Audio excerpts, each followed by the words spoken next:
Muito bem, estamos na lição de número 3 com o título A Graça que Alcança Todas as Nações. Importantíssimo porque a vontade de Deus é que todo homem seja salvo, a vontade de Deus é que todas as nações sejam alcançadas. Você vai me perguntar, mas o Antigo Testamento, Israel era privilegiado? Não, o Antigo Testamento, Israel foi levantado através de Abraão. Deus levanta a família, Deus levanta uma nação para que o Senhor Jesus Cristo tenha uma família com ele vai nascer e o Evangelho do Senhor Jesus Cristo seja propagado a todas as nações. Israel no Antigo Testamento é um modelo para que as pessoas cheguem até Deus, para que o nome de Deus seja conhecido.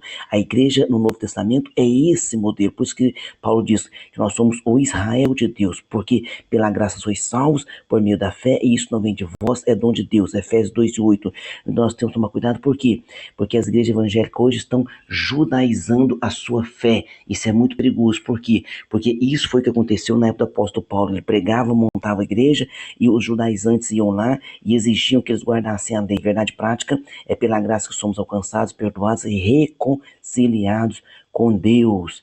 Nós temos aqui a leitura bíblica em classe, Atos capítulo 15, versículo 1 ao 5, depois versículo 28 e 29 e o versículo 36 ao 39. A nossa introdução, ela vai nos conduzir aqui durante a lição, dizendo assim, ó, a expansão do evangelho entre os gentios trouxe grande alegria à igreja, mas também revelou o quê? Um dos primeiros desafios, né, doutrinários, quando Paulo e Barnabé retornam ali a Antioquia da Síria, a igreja que havia enviado eles para sua primeira obra missionária, eles trazem então essa grande pergunta na bolsa, na sua mochila: a salvação estaria condicionada à observância da lei de Moisés?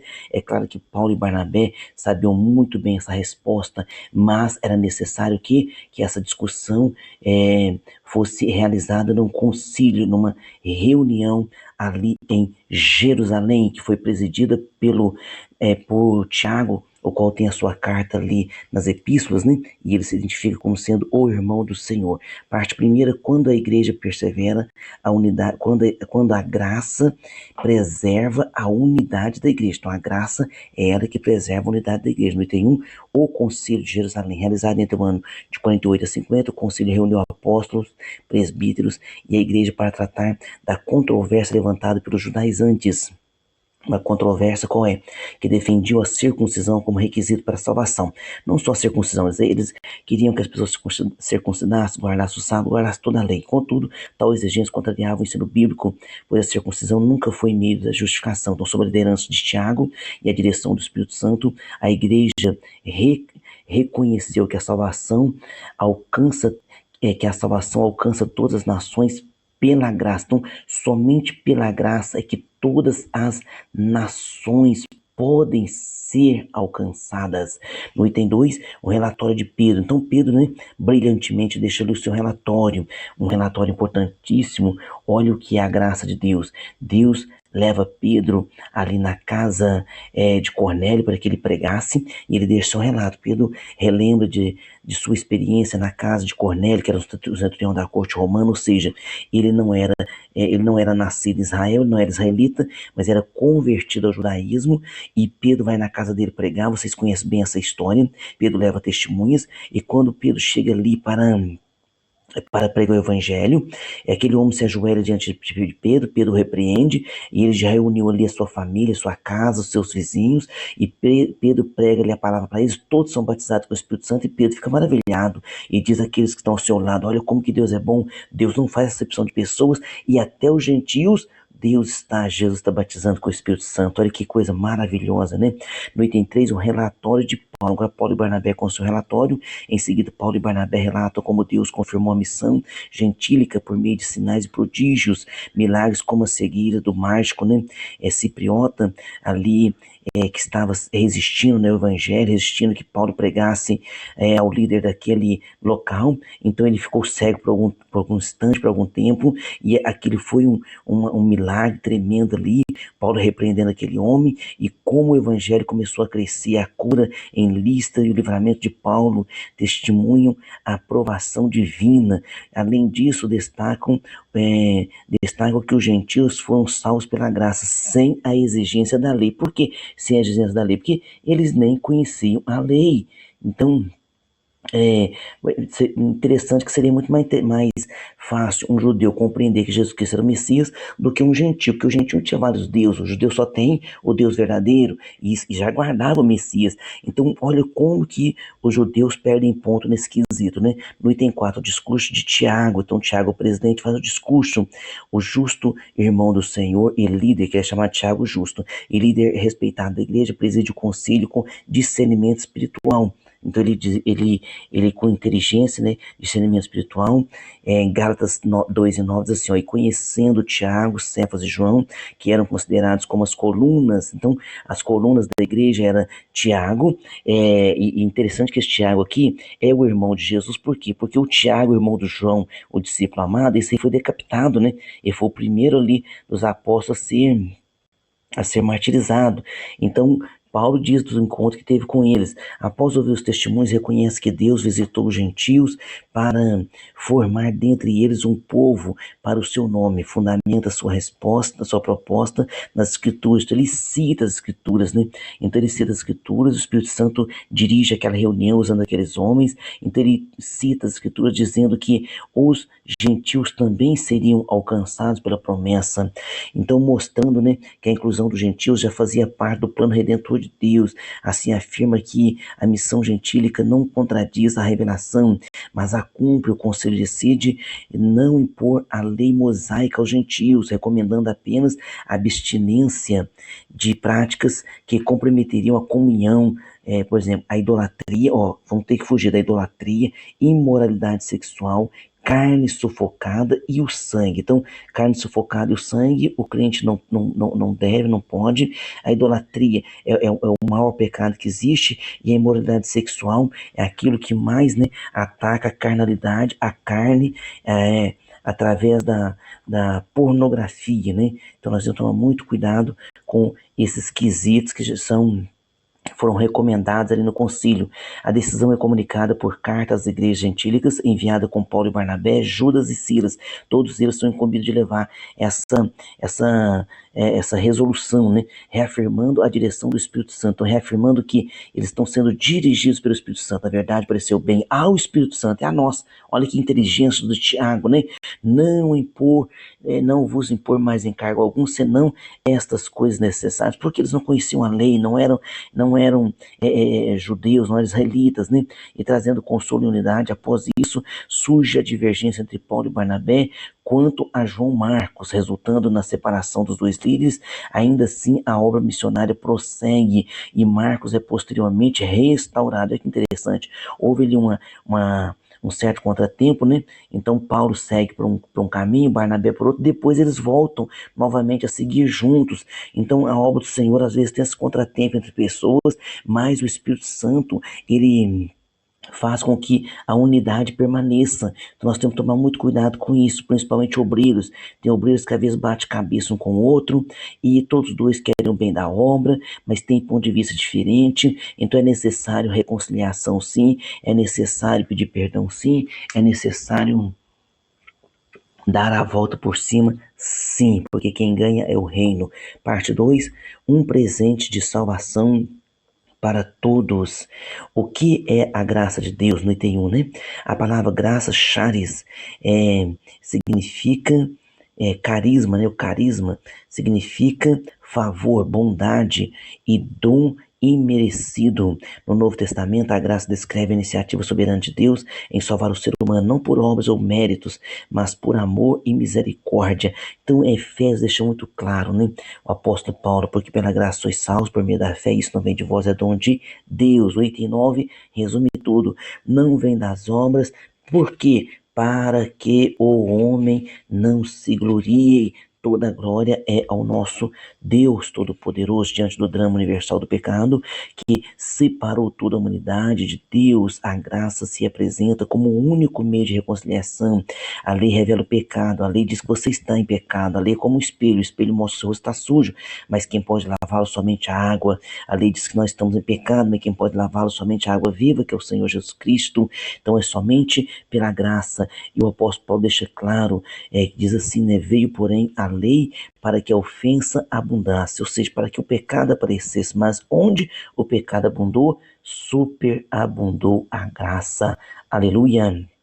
No item 2, Jesus Cristo como manifestação da graça. A graça alcança sua plena expressão na pessoa e na obra redentora do Senhor Jesus Cristo. Por amor, ele se fez pobre para nos enriquecer espiritualmente, porque já sabeis a graça de nosso Senhor Jesus Cristo, que sendo rico por amor de vós, se fez pobre, para que pela sua pobreza enriquecêssemos. Então nós estamos ricos com essa graça, com esse perdão.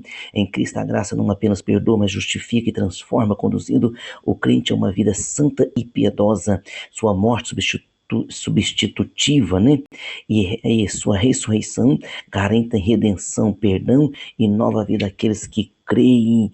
Então o Senhor Jesus venceu a morte por nós, porque a lei foi dada por Moisés e a graça e verdade vieram por Cristo Jesus. No item 3, a graça é para todos os povos. O concílio de Jerusalém confirmou que a graça não exige a observância da lei mosaica, sendo oferecida igualmente a judeus e gentios pela graça, os judeus gentios pela graça mediante a fé. Então, a salvação é oferecida pela graça mediante a fé.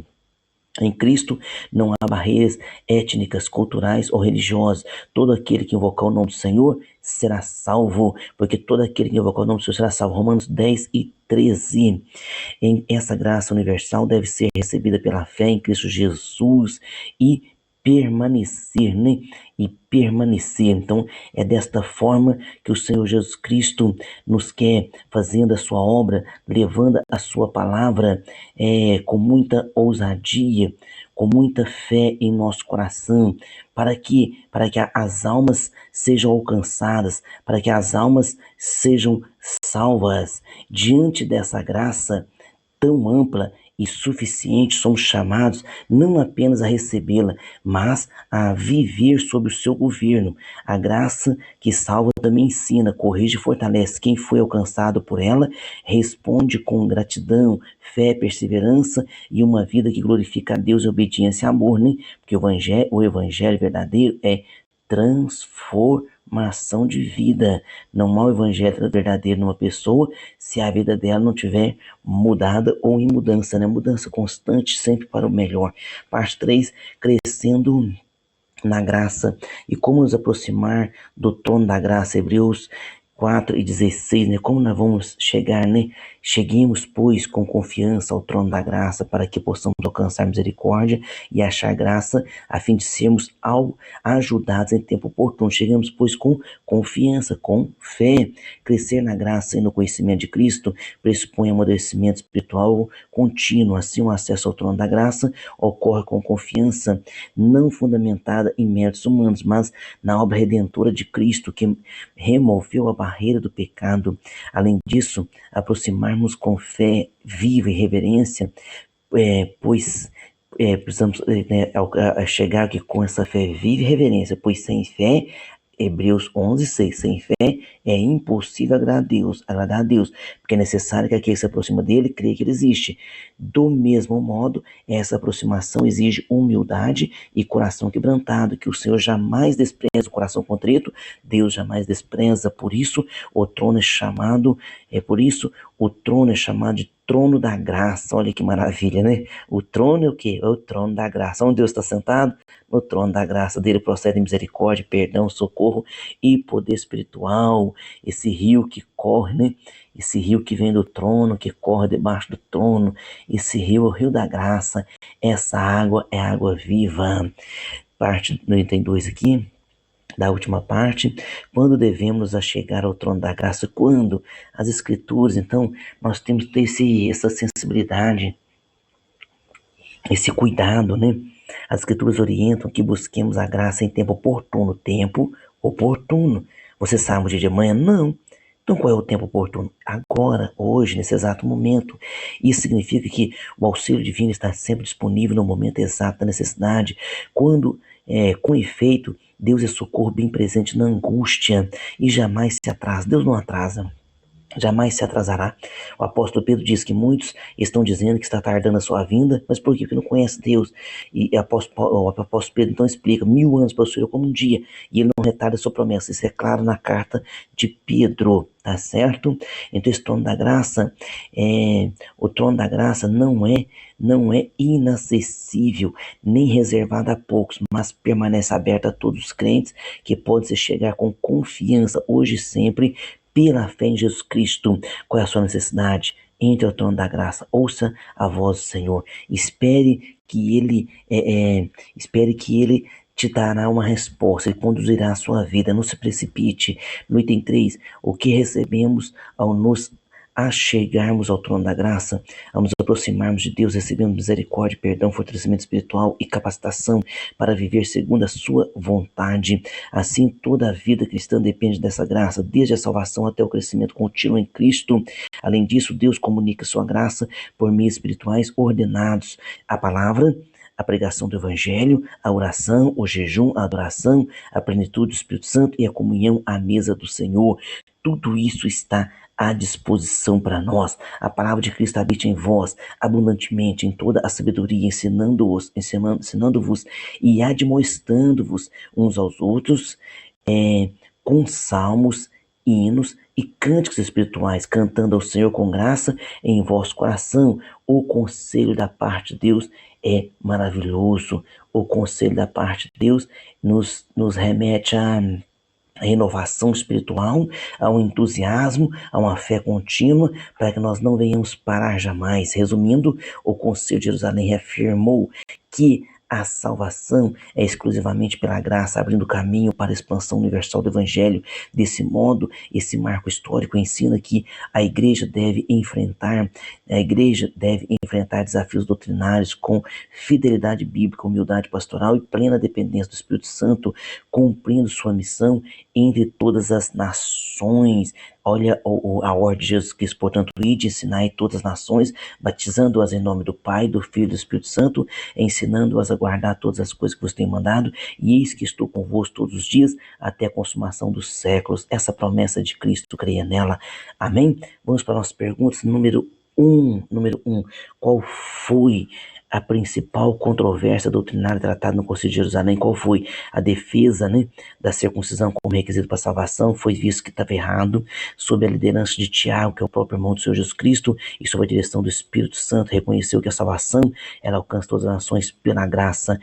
Pergunta 2, no subtópico sobre o discurso de Tiago, qual a decisão do concílio e o que ele recomenda? O concílio recomenda o seguinte: não impõe a lei de Moisés aos gentios, recomendando apenas a abstinência de práticas que comprometiriam a comunhão, ou seja, idolatria, imoralidade sexual, carne sufocada e o sangue. Na pergunta 3, porque a graça de Deus é o único meio de salvação para todos os povos e como ela se apresenta diante do drama universal do pecado que separou toda a humanidade de Deus. A graça se apresenta como o único meio de reconciliação, só pela graça. Por quê? Porque a graça vem de Cristo. Cristo é que morreu por nós, pagou pelos nossos pecados. Na pergunta 4, de acordo com Hebreus 4,16, com quais atitudes espirituais o crente deve se aproximar do trono da graça? Com fé viva, reverência, humildade, coração quebrantado. Pergunta 5, segunda lição, quais bênçãos o crente recebe ao se chegar ao trono da graça de Deus? Ao nos aproximarmos de Deus, recebemos misericórdia, perdão, fortalecimento espiritual e capacitação para viver segundo a vontade de Deus e cada dia mais nos parecermos com Cristo até chegarmos à medida de varão perfeito. A estrutura, a medida de varão perfeito, que isso é só alcançado em Cristo Jesus.